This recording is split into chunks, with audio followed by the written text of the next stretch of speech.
नमस्कार दोस्तों, स्वागत है हमारे चैनल स्टडी थेरेपी पर। आज हम लोग डिस्कस करने जा रहे हैं 2 अगस्त 2025 की करंट अफेयर्स। तो चलिए हम लोग शुरू करते हैं। सबसे पहला जो खबर है वो है संयुक्त राष्ट्र व्यापार एवं विकास ने global trade update on mobilizing trade to curb plastic pollution.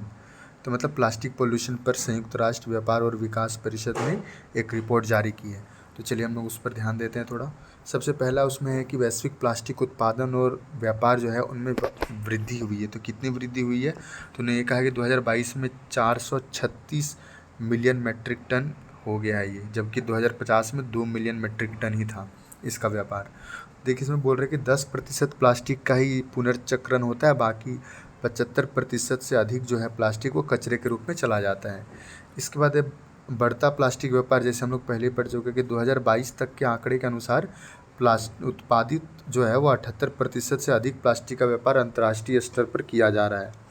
इसके बाद देखिए अंतर्राष्ट्रीय समझौतों का भी अभाव है, जैसे जैव विविधता समझौते में जैविक विविधता अभिसमय है, जलवायु परिवर्तन में पेरिस समझौते हैं, लेकिन प्लास्टिक के मतलब अंतर्गत ऐसा कोई भी समझौता नहीं है। तो वही बोला जा रहा है इसमें।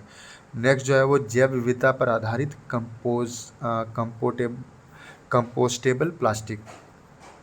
इसको जो है ना, ये इसका हिस्सेदारी केवल 1.5% है। मतलब 98.5% जो है वो नॉर्मल सिंगल यूज प्लास्टिक है जो कि प्रदूषण फैलाते हैं, और जैव आधारित या फिर कंपोस्टेबल प्लास्टिक जो होता है वो मात्र 1.5% ही है। इसमें बोल रहे हैं कि 30 वर्षों में प्लास्टिक और रबड़ उत्पादकों पर जो है ना टैरिफ भी 34% से मात्र अब 7% हो गया है। वहीं अगर देखिएगा बांस, कागज़ जैसे जो इसके वैकल्पिक उत्पाद हैं उन पर टैरिफ अभी भी 14% बना हुआ है। तो अब क्या कर सकते हैं आगे की राह अगर हम लोग देखें तो इसमें बोल रहे हैं क्षेत्रक आधारित सुधार हम लोग कर सकते हैं। जैसे कर लगाएंगे हम लोग, बेहतर अनुसंधान और डिजाइन पर काम करेंगे तो हम लोग इस पर मतलब ध्यान दे सकते हैं इसमें, है ना। इसके बाद प्लास्टिक डेटा सिस्टम को हम लोग मजबूत भी कर सकते हैं। जैसे प्लास्टिक के उपयोग की अवधि में पारदर्शिता और तुलनीयता में सुधार करना चाहिए, जिससे उसका जो रीयूज है वो बढ़ाया जा सके, है ना। संबंधित फ्रेमवर्क में तालमेल सुनिश्चित करना, जैसे बेसल अभिसमय, रोटरडेम अभिसमय, स्टॉकहोम अभिसमय, ये सभी जो है ना कन्वेंशन जो है, अभिसमय जो है, इन सब में हम लोग प्लास्टिक जो प्रदूषण है उसको शामिल करके इस पर भी मतलब जो चुनौती आ रही है उससे लड़ा जा सकता है। अब देखिए प्लास्टिक और ट्रिपल प्लेनेटरी क्राइसिस। तो सबसे पहले ट्रिपल प्लेनेटरी क्राइसिस होता क्या है? तो प्रदूषण, जैव विविधता की हानि और जलवायु प्रदूषण, ये है ट्रिपल प्लेनेटरी क्राइसिस। प्रदूषण, जैव विविधता की हानि और जलवायु परिवर्तन। तो इसमें देखने बोल रहे हैं कि ये वन्यजीवों पर ये खतरा है। प्लास्टिक प्रदूषण 1400 से अधिक वन्यजीव प्रजातियों को हानि पहुँचाता है। 98% प्लास्टिक का उत्पादन जलवायु जीवाश्म ईंधन से होता है। प्लास्टिक कचरा भूमि और समुद्र की पारिस्थितिकी तंत्रों को नुकसान पहुंचाता है। इसका बोल रहे हैं कि लघु द्वीपीय विकासशील देशों और विकासशील देशों के असमान रूप से प्रभावशील होते हैं, क्योंकि ये विकसित देशों में प्लास्टिक बहुत ज़्यादा फैला हुआ है। जैसे आप देखिएगा, आप जापान जाइए, अमेरिका जाइए, वहाँ पे हर एक चीज़ जो है ना, छोटा छोटा चीज़ प्लास्टिक के रैपिंग में बेचा जाता है। जबकि भारत में ही देखिए या फिर विकासशील देशों में देखिए तो यहाँ पर खुले में सब्जियाँ, आप जाते हैं मंडी में जाते हैं तो खुले में मिल रहा है, जबकि वहाँ पर छोटी छोटी एक बनाना भी लेने जाइएगा तो आपको उसका प्लास्टिक रैप में मिलेगा। तो वही इसमें बोल रहे हैं। तो इससे हम लोग को देशों को ज़्यादा नुकसान सहना पड़ रहा है ना, जबकि हमारे यहाँ पे प्रति व्यक्ति जो प्लास्टिक खपत है वो काफ़ी कम है। अब देखिए हम लोगों ने रोकने के लिए भी बहुत सारे उपाय किए हैं। तो भारत जो प्लास्टिक अपशिष्ट प्रबंधन नियम 2016 और उसके संशोधन भी किए हैं। तो देखिए प्लास्टिक अपशिष्ट प्रबंधन संशोधन नियम 2021, इसमें एकल उपयोग वाले प्लास्टिक पर प्रतिबंध लगा दिया गया है। फिर प्लास्टिक अपशिष्ट प्रबंधन संशोधन नियम 2022, इसमें प्लास्टिक पैकेजिंग के लिए विस्तारित उत्पादक उत्तरदायित्व को भी लागू किया गया है। मतलब प्लास्टिक बनाने वाली कंपनियों पर ये कुछ लागू किया है कि आप इतने प्रतिशत प्लास्टिक का पुनः रिसाइकलिंग करना, इसकी आपकी जिम्मेदारी है, वही सब, है ना। इसके बाद 2024 में भी इस पर संशोधन किया गया था, जिसमें शहरी स्थानीय निकायों और पंचायतों की जिम्मेदारियों को भी निर्धारित किया गया। अच्छा, इसमें मार्पोल कन्वेंशन अभी इसमें वैश्विक पहलों में देखा जा रहा है। ब्रिज टाइल कोवेनेट, ये भी एक प्रकार से प्लास्टिक को रोकने के लिए वैश्विक पहलों में से एक है।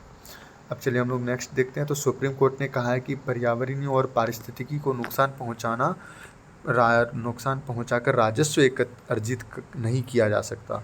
तो देखिए एक केस चल रहा था, तो उसमें सुप्रीम कोर्ट ने कहा है कि हिमाचल प्रदेश राज्य सरकार की उस अधिसूचना को उन्होंने बरकरार रखा जिसमें वो हरित क्षेत्र घोषित स्थलों पर सभी प्रकार के निजी निर्माण कार्यों पर रोक लगाई थी उन्होंने।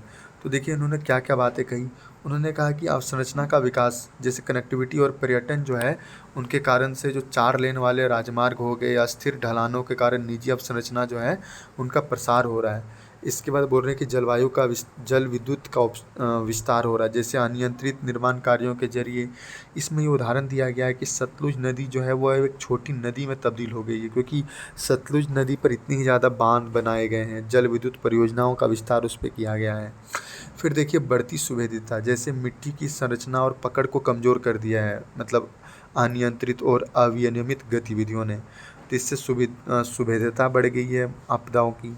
इसमें बोल रहे हैं कि कुल्लू में हुआ था ये, मंडी, शिमला, इन सभी में भूकंप आए थे बहुत ज़्यादा, है ना, इसी कारण से। हिमनदों का पीछे हटना या पिघलना, लाहौल स्पीति में सबसे बड़े 12 सिगरी ग्लेशियर का आकार लगभग 2.5 किलोमीटर तक कम हो गया है। कानूनी बाधाएं भी है जैसे अपशिष्ट प्रबंधन नियम 2016 के अनुदेश के अनुरूप ये नहीं है ना। फिर प्रशासनिक मुद्दे जैसे राज्य में विधिक स्थानों पर पहले स्थापित वन रक्षक चौकियों को हटाने से वृक्षों की अवैध कटाई, मतलब इसकी समस्या और ज़्यादा बढ़ गई है। तो अब क्या क्या समस्या, मतलब इस समस्याओं को निपटेंगे कैसे, तो उन्होंने बोल रहे हैं कि उचित निगरानी और जवाबदेही बनाना जाना चाहिए जैसे ग्रीन टैक्स फंड को संबंधित उद्देश्यों के लिए उपयोग में लाने से रोकना, है ना। मतलब ग्रीन टैक्स फंड से जो आय आती थी उसको दूसरे कार्यों में लगा देते थे, तो उनको अनुपयोग को रोकना। फिर बोल रहे हैं अवैध कार्यों को रोकना जैसे वैकल्पिक आय के स्रोत उपलब्ध कराना, पर्यावरणीय विनियमों को प्रभावी ढंग से लागू करना, विशेषज्ञों की राय को अपनाना। फिर संधारणीय ठोस अपशिष्ट प्रबंधन को इस पर लागू किया जाना। तो बस यही है ना। अब चलिए हम आगे बढ़ते हैं। 26 तकनीकी कंपनियों जैसे गूगल, अमेजन, माइक्रोसॉफ्ट, IBM, 26 तकनीकी कंपनियों ने यूरोपियन आयोग यानी यूरोपियन कमीशन के general purpose AI code of practice इस पर हस्ताक्षर कर दिए हैं। तो ये EU की आगामी AI अधिनियम में बाध्यकारी प्रावधानों के अनुसार ये अनुकूलन करना इन्होंने मतलब स्वीकार कर लिया है। तो ये देखिए हम लोग इस पर थोड़ा देखते हैं। इनके 3 अध्याय हैं इस संहिता के, पारदर्शिता, कॉपीराइट और बचाव और सुरक्षा। तो यूरोपीय संघ के AI अधिनियम के बारे में अगर हम लोग थोड़ा सा विस्तार से देखें तो ये पहला जो है विश्व का पहला व्यापक AI कानून है। ये विनियमन के लिए जोखिम आधारित दृष्टिकोण को अपनाता है ना, जोखिम आधारित दृष्टिकोण। इसके बाद AI प्रदाताओं के लिए स्पष्ट जवाबदेही ये सुनिश्चित करता है। जनरल डेटा प्रोटेक्शन रेगुलेशन की तहत ये यूरोपियन यूनियन का AI अधिनियम भी एक वैश्विक मानक बनने की उम्मीद है इसकी। नियमों का पालन ना करने पर काफ़ी जुर्माना लगाया जाता है, जैसे कंपनी के वैश्विक टर्नओवर का 7% तक भी हो सकता है ये। अब देखिए हम लोग नेक्स्ट चलते हैं कि भारत में AI विनियमन कहाँ तक पहुँचा है। तो भारत में अभी जो है ना ये अभी इसका कोई भी कानून, इसका स्पेशली जो है उसका कोई भी कानून नहीं है विशेष रूप से। समर्थन करने के लिए सरकारी मिशन इस पर ध्यान केंद्रित कर रही है AI के विकास और उपयोग को लेकर, जिसमें इंडिया AI मिशन प्रमुख है। इसका इंडिया AI मिशन जो है वो अभिनव, कुशल, संरक्षित और विश्वसनीय AI इकोसिस्टम को बढ़ावा देता है। अब चलिए हम लोग इस पर देखते हैं कि कंपनियों द्वारा उठाई गई प्रमुख चिंता क्या क्या है। तो कंपनियों का मानना है कि जो ये कोड है ये मॉडर्न डेवलपर्स के लिए कानूनी अस्पष्टताएं पैदा करता है और ये विनियामक जटिलता और प्रशासनिक बोझ से यूरोप की AI प्रतिस्पर्धात्मक पर नकारात्मक प्रभाव पड़ सकता है।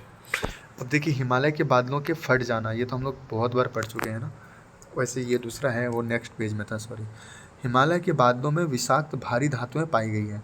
तो कोलकाता स्थित बॉस इंस्टीट्यूट में एक अध्ययन ने स्वच्छ पर्वतीय वर्षा की धारणा जो थी उनको मिथक सिद्ध कर दिया है।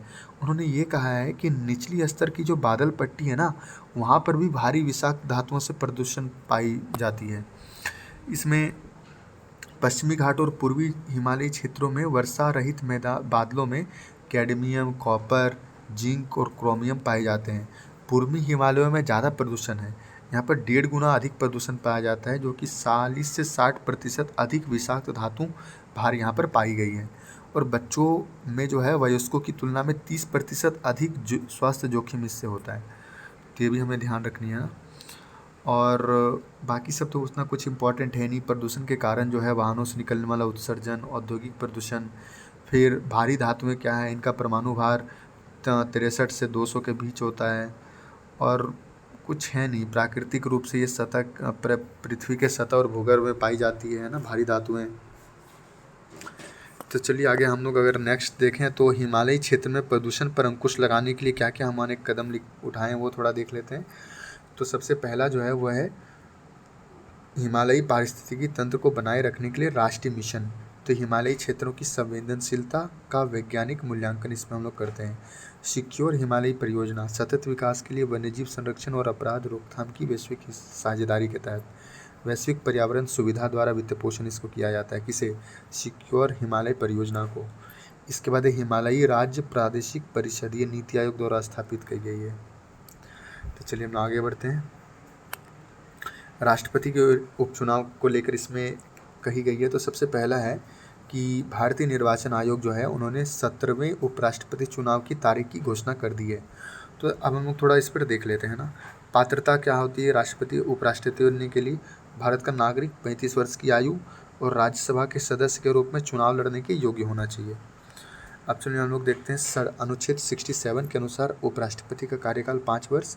68(2) के अनुसार रिक्त होने पर जल्द से जल्द चुनाव कराना अनिवार्य है। लोकसभा और राज्यसभा दोनों सदस्य इसमें भाग लेते हैं। और अनुच्छेद 66(1) के तहत एकल संक्रमणीय मत पद्धति के अनुसार अनुपातिक प्रतिनिधित्व प्रणाली और गुप्त मतदान होता है। गुप्त मतदान का अर्थ ये होता है कि पार्टी जो है वो व्हिप की अनुमति नहीं होती है इसमें, पार्टी व्हिप की वो नहीं बोल सकती है कि आपको किसको करना है। ये सदस्यों को जो है उनकी स्वेच्छा पर निर्भर करता है कि वो किसे उपराष्ट्रपति बनाना चाहते हैं। उम्मीदवार को 20 प्रस्तावक और 20 अनुमोदक की आवश्यकता होती है। 15,000 रुपये जमानत राशि के रूप में जमा कराना अनिवार्य होता है। अब चलिए हम लोग नेक्स्ट देखते हैं संयुक्त राष्ट्र भारत वैश्विक क्षमता निर्माण पहल। तो भारत ने एशिया, अफ्रीका और कैरिबियाई देशों के लिए वैश्विक क्षमता निर्माण पहल के अंतर्गत संयुक्त राष्ट्र के साथ परियोजनाएं शुरू की है। तो लक्ष्य क्या है इनका उद्देश्य? तो सतत विकास लक्ष्य जो है उन पर प्रगति में तेजी लाने के लिए क्षमता निर्माण करना और प्रशिक्षण के माध्यम से ग्लोबल साउथ के देशों के साथ भारत के विकास अनुभवों को साझा करना। तो ये संयुक्त राष्ट्र भारत सतत विकास लक्ष्य देश कोष के साथ भारतीय तकनीकी और आर्थिक सहयोग कार्यक्रम के माध्यम से भी इसको क्रियान्वित किया जा रहा है। निवेशक शिक्षा और संरक्षण निधि प्राधिकरण ये एकीकृत डिजिटल प्लेटफॉर्म है जो कि 2016 में कंपनी अधिनियम 2013 के अंतर्गत इसको स्थापित किया गया था। निवेशक शिक्षा संरक्षण निधि प्राधिकरण को ये निवेशकों के शेयर, दावा न किए जाने वाले लाभांश और परिपक्व जमा राशि या डिवेंचर आदि की रिफंड करते हैं ये, है ना। बाकी ये निवेशकों के हितों की रक्षा, साक्षरता को बढ़ावा देते हैं, ठीक है ना। निवेशक शिक्षा संरक्षण कोष का प्रशासन, तो ये नाम से ही पता चल रहा है निवेशक शिक्षा और संरक्षण निधि प्राधिकरण, तो प्रशासन तो करेंगे इसका। अब चलो नेक्स्ट चलते हैं नई UPI नियम, ये इंपॉर्टेंट है नहीं। अब चलिए नेक्स्ट जो है वो इंडिया पोस्ट पेमेंट बैंक, तो इन्होंने आधार आधारित चेहरा प्रमाणीकरण शुरू कर दिया है। तो इसके कारण जो होगा क्या, वो फिंगरप्रिंट या OTP की आवश्यकता अब समाप्त हो जाएगी। तो इंडिया पोस्ट पेमेंट बैंक जो है 2018 में स्थापित किया गया था डाक विभाग संचार मंत्रालय के अंतर्गत, और इसका 100% जो स्वामित्व है वो भारत सरकार के पास है। जो नेक्स्ट है वो प्रधानमंत्री किसान सम्मान निधि PM किसान, ये कल भी हम लोगों ने पढ़ा था इस पर। तो ये स्टार्ट हुआ था 2019 में केंद्रीय क्षेत्र की योजना कृषि किसान कल्याण मंत्रालय के द्वारा। ये उन्हीं पारिवारिक भूमि धारकों को मतलब पैसे देती है जिनके नाम पर कृषि योग्य भूमि है। अब देखिए हर 4 महीने में 2,000 रुपये की 3 किस्तों में मिलती है 6,000 रुपये, है ना। चलिए नेक्स्ट देखते हैं अल्पाइन कस्तूरी मृग।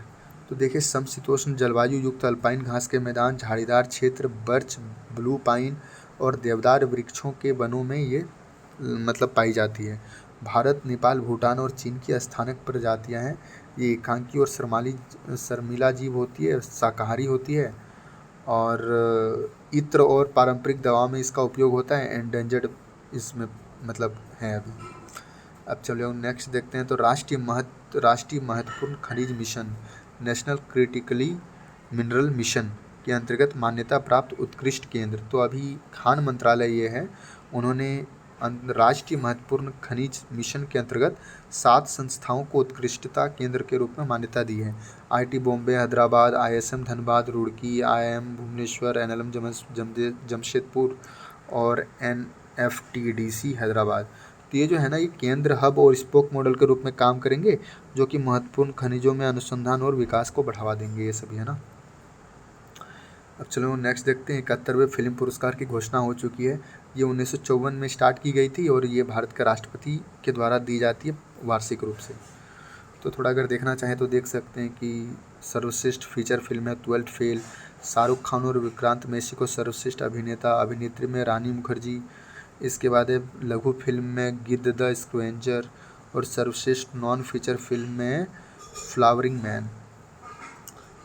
चलिए नेक्स्ट और लास्ट हम लोग देते हैं लैंड्रेस। तो लैंड्रेस जो है, उड़ीसा में लैंड्रेस को औपचारिक बीज प्रणाली में शामिल करने के लिए एक नया रोड मैप प्रस्तुत किया उड़ीसा ने। तो ये लैंड्रेस होता क्या है? तो लैंड्रेस जो है वो लैंड्रेस या फिर इसको पारंपरिक बीज किस्में भी बोलते हैं। तो ये जो है आनुवांशिक रूप से विविध फसल किस्में होती है, जो कि कई पीढ़ियों से प्राकृतिक अनुकूलन और मानवीय चयन के संयोजन से किसानों की पारंपरिक प्रथाओं के साथ विकसित हुई है, ये लैंड्रेस है ना। फिर यह स्थानीय कृषि जलवायु पारिस्थितिकियों के अनुकूल होती है, जलवायु लचीलापन, उपज स्थिरता, कीट सहिष्णुता और पोषण से भरपूर इसमें विशेष गुण होते हैं। लेकिन इसमें खतरा ये है कि इसका आनुवंशिक क्षरण हो रहा है अभी, है ना। कीटनाशकों और भूमि उपयोग में परिवर्तन के, खाद कृषि पद्धति में बदलाव से इसका आनुवंशिक क्षरण हो रहा है। तो लैंड्रेस याद रखिएगा, है ना। तो चलिए बस आज के लिए इतना ही था। अब आपसे मिलते हैं नेक्स्ट खबर करंट अफेयर्स में। तब तक अपना ध्यान रखिएगा। नमस्कार।